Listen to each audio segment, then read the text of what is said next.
আল্লাহর হাবিব বলেন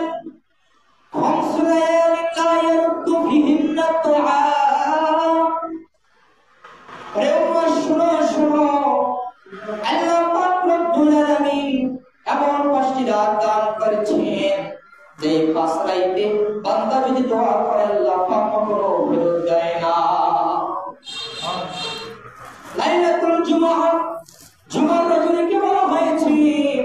2 নম্বর হলো লাইলাতুল রজব, রজবের প্রথম রাত বলা হয়েছে।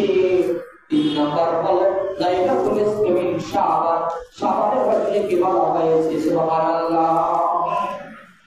4 নম্বর হলো বাবাজি আমার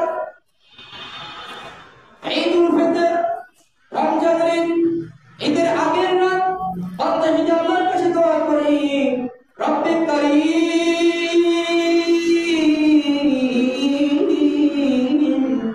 জীবনে অনেক গুনাহ করে ফেলেছি, অনেক গুনাহ করেছি, নাফরমানি করেছি, নেক আমল করতে পারি না,